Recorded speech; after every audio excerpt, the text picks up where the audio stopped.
Simonelli com mais um vídeo rapidinho. Vou correr aqui que o Norberto Gense acabou de ligar um Lowboy V8, que é a coisa mais sensacional que eu já vi até agora. Vamos dar uma olhada aqui.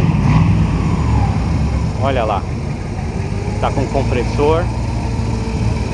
E é aquele carro que eu tinha mostrado para vocês, onde não tem a correia dentada, foi substituída por uma corrente de comando.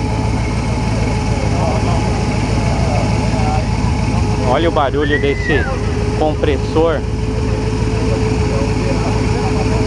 é muito legal, cara.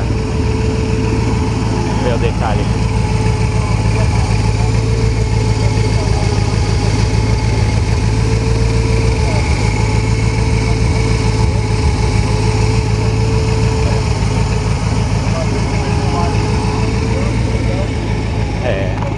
Perdão. Muito bem feito o carro. Vou mostrar aqui uma outra criação dele, que é o caminhão. Vou mostrar em detalhe aqui para vocês. Motor V8. Olha a mesa do coletor. Os carburadores rolem em cima. Bem difícil de ver isso aqui.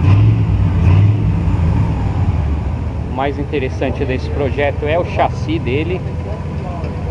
Ele foi todo feito, o chassi, para que ele pudesse rebaixar ao máximo esse caminhão e ficar da altura que está aqui, ó. Olha lá. Não foi mexido em nada na questão estética desse carro. Do jeito que ele pegou, ele fez. A roda ali em cima, né?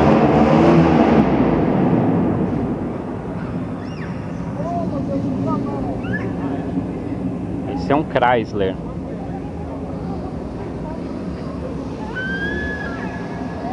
Modelo Cargo.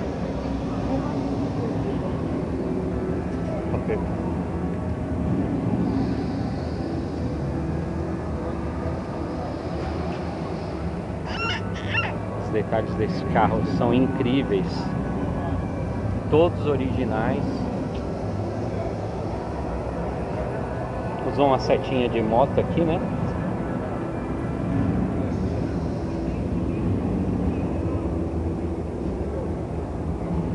Olha lá, vamos ver a suspensão traseira. Ele anda na suspensão fixa, 2 spins, provavelmente de um Chevrolet.